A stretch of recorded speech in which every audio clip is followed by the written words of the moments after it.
Tahu itu umur berapa? 5 tahun. 5 tahun?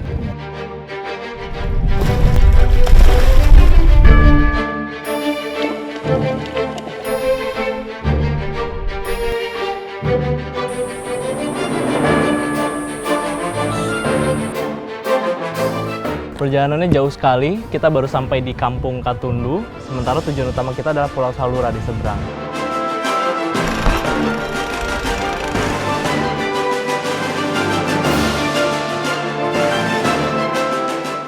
Tapi nelayan Lombok bisa, kenapa warga Salura tidak bisa?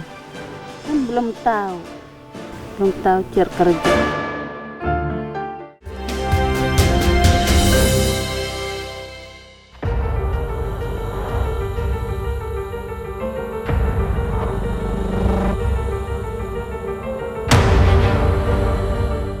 Pulau Bungin ada di barat laut Pulau Sumbawa, Nusa Tenggara Barat, dan dihuni oleh suku Bajo yang berasal dari Provinsi Sulawesi Selatan. Pulau yang luasnya sekitar 8,5 hektar ini berpenduduk lebih kurang 5.000 jiwa dan dijuluki sebagai pulau terpadat di dunia.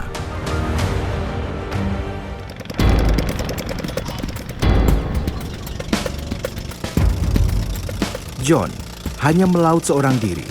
Begitupun dengan nelayan lainnya yang memang tidak terbiasa bekerja berkelompok. Tapi di tengah laut, ada beberapa perahu yang kami temui sedang menemani para nelayan mencari sesuap nasi.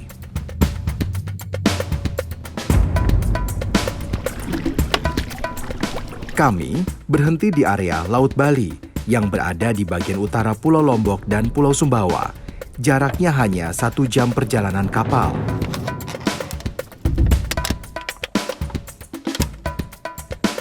Yang John cari adalah balo, yaitu jenis udang ronggeng berukuran besar. Biasanya, kumpulan lamun atau rumput laut menjadi habitatnya. Pekong atau alat jerat udang ditancapkan di pasir dekat lubang tempat tinggal udang. Kemudian, nelayan hanya perlu menunggu 1-2 jam sampai jerat berhasil menangkap udang yang terperangkap oleh umpan berupa ikan. Tak lama berselang, kami mendapatkan hasil yang sangat banyak. Ada hampir 30 ekor udang yang ukurannya bervariasi. Ya, dapat banyak kan? Dapat. Ya. Jika ditotal, hasil tangkapan kami hari ini sekitar 2-3 kg.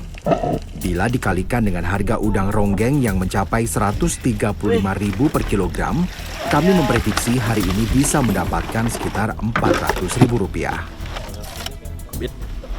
Bapak itu sama nelayan-nelayan di sini uangnya lebih banyak keluar buat apa? Habis untuk apa biasa uang? Ya untuk makan sehari-hari. Untuk makan ya? Iya, ya. Kalau dibandingkan dengan ongkos cari ke pulau gitu, Ya. cukupkah? Ya lumayan untuk gimana? Masih bisa ya? Masih bisa. Tapi jangan bayangkan bahwa hasil sebesar ini bisa diraih setiap hari.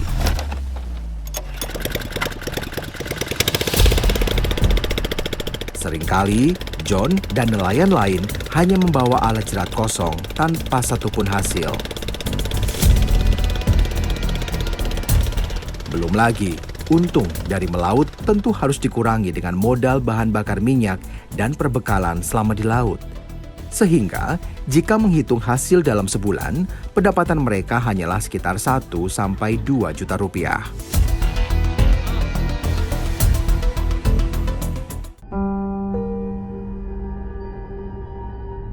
Para nelayan tidak belajar instan dalam melaut. Sejak usia 5 tahun, mereka sudah terbiasa terombang-ambing bersama ombak, membantu orang tua dalam mencari nafkah.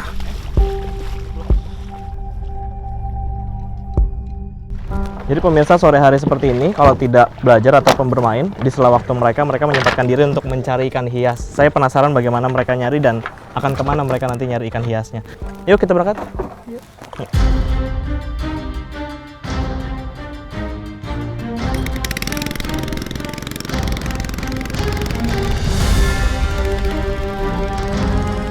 Dengan peralatan lengkap, anak-anak ini siap mengarungi lautan untuk mencari ikan tangkapan.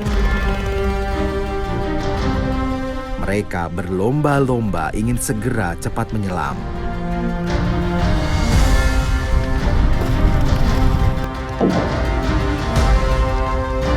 Mereka tampak asik menjadikan lautan sebagai kolam renang sekaligus tempat untuk mengais rejeki. Hei, banyak sudah. Ada berapa banyak nih?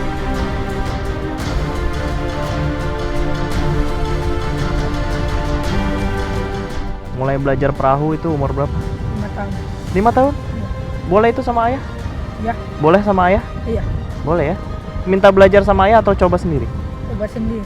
Coba sendiri. Waktu itu langsung ambil ikan juga? Iya, Coba-coba. Tidak takut kah? enggak. Tidak takut sama sekali. Pemirsa, saya salut dan kagum sama mereka sebenarnya. Sebenarnya wajar sebagai anak pelaut mereka memang menganggap ini sebagai tempat main mereka gitu. Tapi harus diingat juga bahwa resikonya besar. Mereka bisa saja tenggelam, mereka bisa saja celaka tanpa sepengetahuan orang tua mereka gitu. Anak-anak mendapatkan banyak jenis ikan hias, tapi bagi mereka ini tidaklah seberapa. Biasanya 3-4 kantong plastik ini akan terisi penuh dengan ikan hias. Jika mau hasil lebih banyak, maka mereka harus membawa perahu-perahu ini menuju ke Pulau Panjang dan Pulau Saringin yang jaraknya lebih jauh.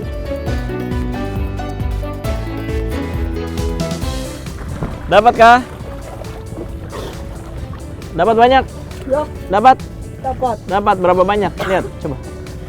Kotek. Ya. Coba lihat. Ada 2 tadi. Mana? Oh, ini ya. Ayo sambil naik aja. Ini ya. Wih, banyak ya. Ikan apa aja nih? Ikan cicit. Oh, ada banyak ya. Sama marmut.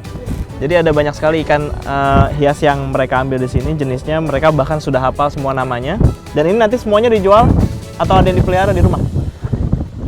Dijual semua dan uangnya nanti untuk keluarga mereka. Nih, kita simpan boleh? Taruh di mana?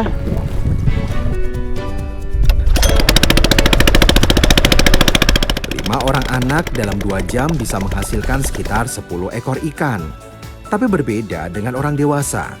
Jika anak-anak merasa kelelahan, maka mereka akan segera pulang. Tak peduli berapa banyak hasilnya, yang penting ada rupiah yang bisa mereka dapatkan setiap harinya.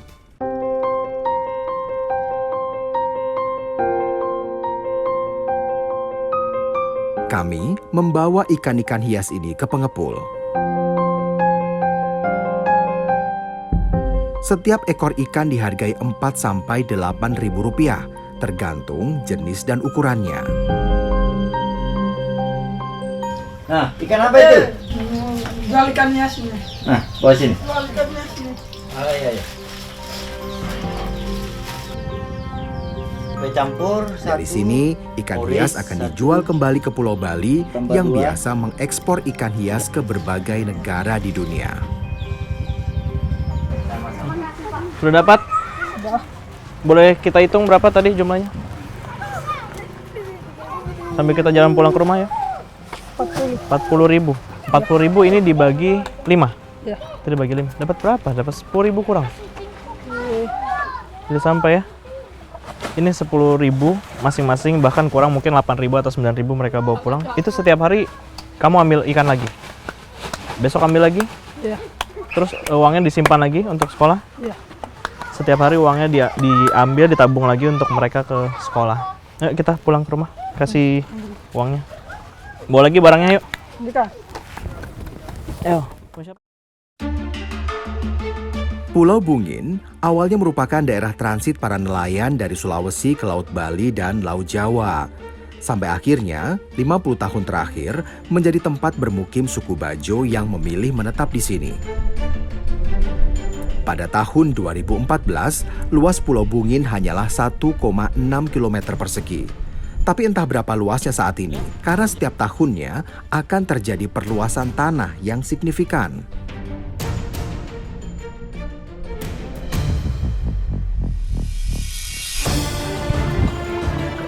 Yang akan kami ambil ini adalah batu-batu karang yang telah mati, pemirsa. Inilah yang mereka gunakan sebagai pondasi rumah nantinya di pinggir-pinggir sini. Dan ini akan membentuk daratan baru di Pulau Bungin dan semakin luas setiap tahunnya.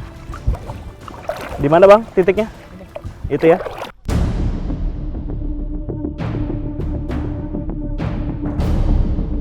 Semua penduduk diperbolehkan membangun rumah seluas-luasnya sesuai dengan kemampuan mereka dalam mengambil dan menyusun batu karang yang telah mati sebagai pondasi. Begitu pula dengan ongkos mendatangkan tanah dan kayu sebagai kerangka utama rumah mereka. Selama sanggup membangun, maka warga Pulau Bungin merasa berhak memperluas daratan mereka.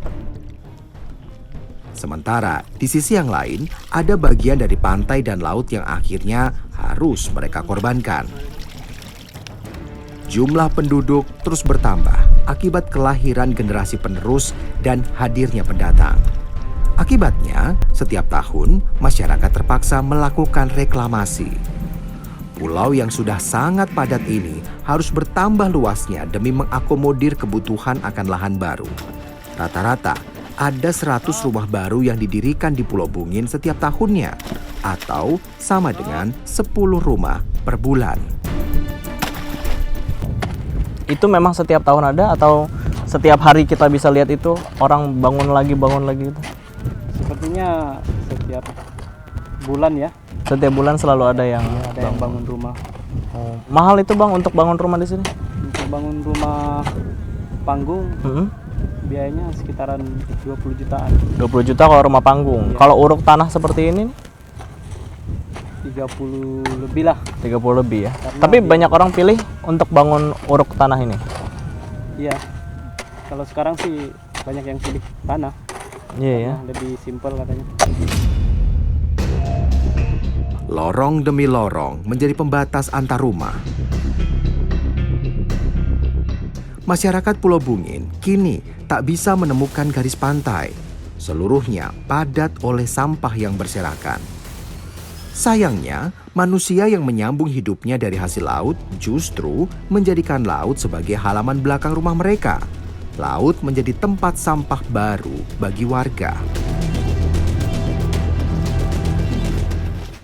Pemirsa, ini permasalahan yang terjadi di kota besar dan juga pemukiman padat di mana tidak ada pohon, sampah di mana-mana, dan ini justru terjadi di Pulau Bungin. Anda bisa lihat kami justru makan kertas dan juga kardus seperti ini nih.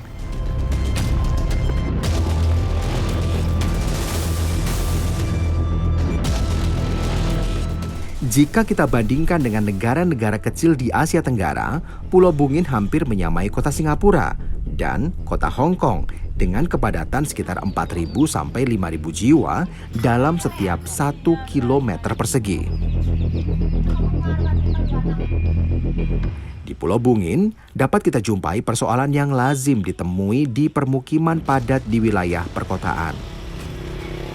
Misalnya, kesulitan mengakses air bersih, tidak adanya lahan produktif, peningkatan jumlah sampah rumah tangga, sampai tingginya risiko kebakaran akibat instalasi listrik yang tidak tertata rapi.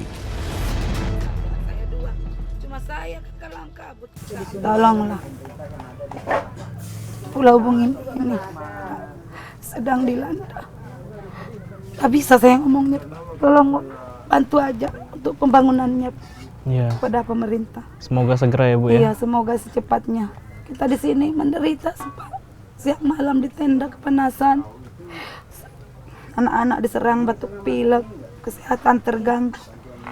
Mudah-mudahan Iya Bu. pemerintah mau membantu. Insya Jangan Allah, ya. pandang sebelah mata. Kita di sini menderita, Pak. Meskipun bencana sudah tampak di depan mata, tapi apa yang bisa mereka lakukan? Masyarakat terbelenggu oleh dilema dari tingkah lakunya sendiri. Di sisi yang lain, pemerintah tak tanggap dalam mengantisipasi ledakan penduduk di Pulau Bungin. Tak terbayang seperti apa rupa wilayah ini 5-10 tahun mendatang. Ini kan kalau musim barat kan masuk air sampai sini lah, Ya. kira-kira sampai sini kan otomatis sampah ke bawah juga kan itu. Nah itu yang paling, nah itu harapan kami bagaimana caranya pemerintah pusat membantu kami terkait dengan penanganan sampah ini.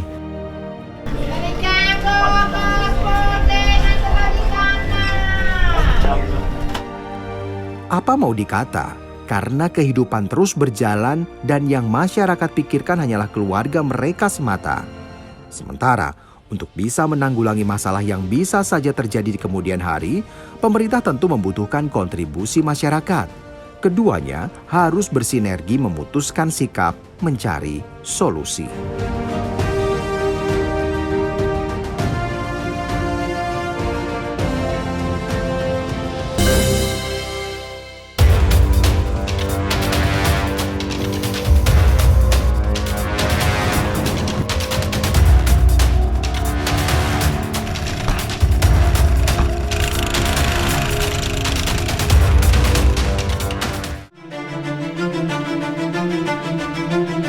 Sumba adalah satu dari belasan ribu pulau di Indonesia yang memiliki keindahan alam dan budaya.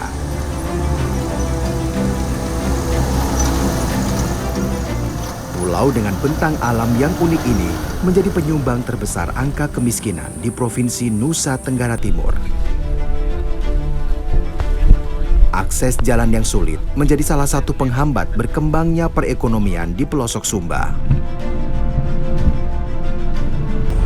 Salah satu pemukiman terujung di bagian selatan Pulau Sumba, yaitu Dusun Katundu, sebenarnya bukan pemukiman terakhir, namun kami akan menuju ke Pulau Salura yang berada di seberangnya.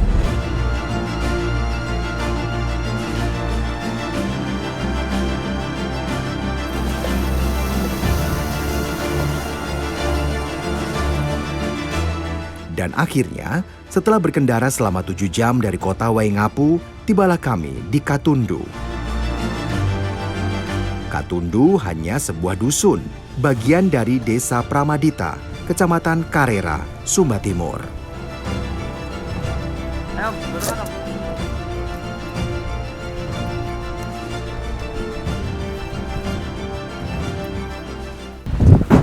Perjalanannya jauh sekali, kita baru sampai di Kampung Katundu, sementara tujuan utama kita adalah Pulau Salura di seberang. Kita masih tunggu kapal bersama beberapa warga di sini.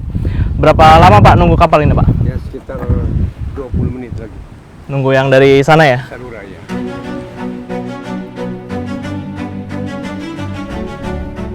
Ternyata, tak hanya kami yang akan menyeberang ke Salura. Ada juga Mas Ah dan Hadijah. Mereka baru tiba setelah melakukan perjalanan ke puskesmas yang ada di Ngongi. Mama, ini kedatangan ke Katundu nih untuk urusan apa Mama? Urusan bapak ini masuk rumah sakit. Bapak masuk rumah sakit? Iya. Oh, rumah sakit di mana di sini? Di Ngongi. Ngongi, jauh itu? Jauh. Naik apa kalau dari sini ke Ngongi?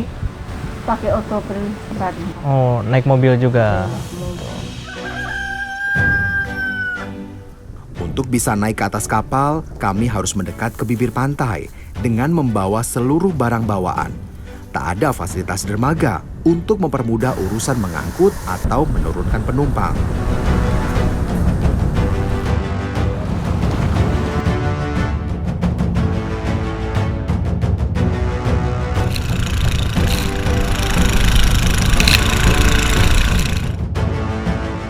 Meski Pulau Salura nampak di depan mata, sebenarnya jaraknya cukup jauh dari Katundu, sekitar 2 jam perjalanan dengan kapal.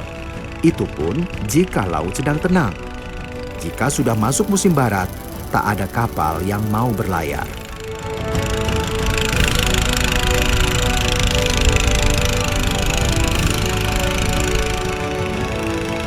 Pulau Salura adalah salah satu pulau terluar di wilayah Republik Indonesia, di tepi Samudra Hindia.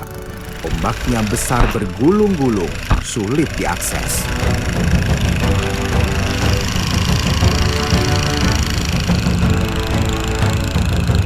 Ini kita beruntung sedang ada kapal. Biasa kalau kapal yang hari pasar itu hanya ada hari apa? Selasa saja.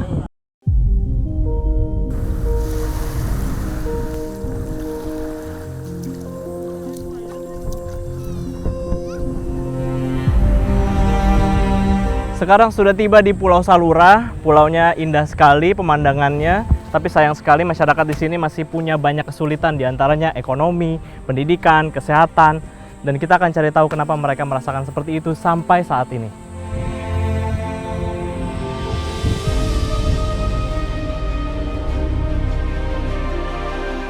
Pulau Salura termasuk salah satu pulau paling selatan di wilayah Republik Indonesia, berbatasan langsung dengan negeri kanguru Australia.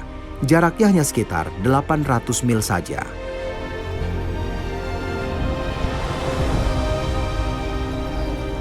Sayangnya, meski berdekatan, kehidupan masyarakat yang tinggal berbatasan negara jauh berbeda, bagaikan bumi dan langit. Penduduk Pulau Salura sekitar 700 jiwa. Mereka sebagian besar menggantungkan hidupnya dari hasil laut, menangkap ikan, atau membudidayakan rumput laut. Selain Agar, Mama kerja cumi juga? Iya, cumi juga. Jadi karyawan. Karyawan. Kerja kebun juga. Oh, hasilnya berapa sih Mama? Ya, cukup makan saja anak.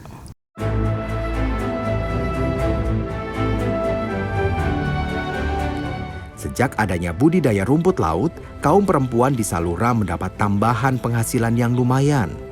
Setiap panen, mereka mendapat uang sekitar Rp500.000. Sebelumnya, mereka hanya bekerja serabutan. Hasilnya pun tak banyak. Besar harapan warga Salura pada budidaya rumput laut. Sayang, akibat cuaca buruk, sudah 3 kali mereka gagal panen karena rumput lautnya hanyut terbawa ombak. Di sini banyak ya yang bisa yang bisa diandalkan kayak penghasilannya, ya cuminya ada, agar-agarnya juga ada. Kalau jadi ya karang-karang yang lain juga ada, hasil-hasil lain juga kayak teripang, kayak udang, kayak gurita, serba ada Pak. Cuma hanya kendalanya di sini Pak, cuacanya. Kenapa cuaca? Cuacanya itu kalau sudah buruk Pak nggak bisa melaut Pak. Ya, itu. Akhirnya nganggur. Tingginya angka pengangguran dan terbatasnya lapangan kerja masih menjadi kendala utama di Pulau Sumba. Untuk bertahan hidup, berhutang menjadi pilihan. Segala potensi yang ada di Salura tak akan maksimal tanpa perhatian dari pemerintah.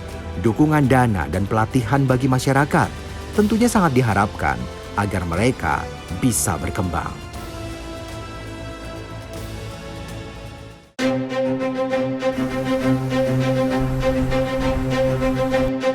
Hanya ada satu desa di Pulau Salura, yaitu Desa Praisalura. Posisinya berada di bagian yang menjorok ke arah pesisir. Sejak tahun 1990 lalu, warga Desa Praisalura harus hidup berdampingan dengan warga pendatang dari Lombok, Nusa Tenggara Barat. Mereka adalah nelayan musiman, jumlahnya hampir mencapai 200 orang. Selama 9 bulan dalam setahun, warga Salura mengandalkan hasil laut untuk penghidupan. Pada masa itu, cumi dan ikan melimpah ruah. Cumi-cumi di sekitar perairan Pulau Salura adalah komoditas utama yang dicari, bernilai jual tinggi. Cumi hasil tangkapan biasanya langsung dijemur setelah kapal milik nelayan dari Lombok merapat di pulau. Sayang, tak banyak warga asli Salura yang melaut mencari cumi karena terkendala urusan permodalan dan keterampilan. Tidak ada warga Salura yang ambil-ambil cumi hasil? Tidak ada. Kenapa? Kan laut punya Salura ini. Kan angin. Tidak bisa keluar mencari. Tapi nelayan Lombok bisa, kenapa warga Salura tidak bisa? Kan belum tahu. Belum tahu cara kerja. Tidak bisa dipungkiri, kehadiran nelayan dari Lombok sebenarnya memunculkan kecemburuan sosial. Mereka mampu mengeruk hasil laut Salura, sementara warga aslinya hanya menjadi penonton. Kira-kira 1 bulan dapat berapa ratus ribu, berapa juta? Ya bisa juga kita dapat 2 juta. Kalau ada cumi ya? Iya kalau ada cumi. Kalau tidak ada cumi berapa? Ya 500-600 sudah. Jauh ya? Ya jauh. Upah dari bekerja sebagai penjemur cumi Rp25.000 per hari. Jika berat cumi melebihi 1 ton, buruh jemur akan mendapat tambahan uang sebesar Rp5.000. Tujuan utama penjemuran adalah membuat cumi-cumi menjadi tahan lama.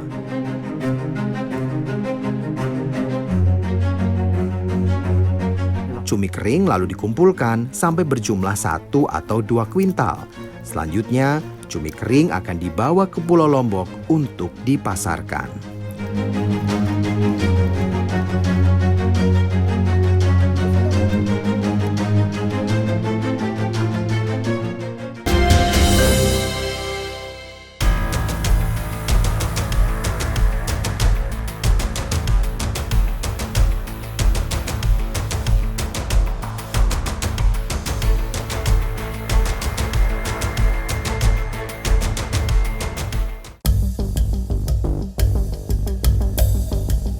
Sekali dalam sepekan, masyarakat Salura pergi ke pasar di Katundu untuk berjual beli.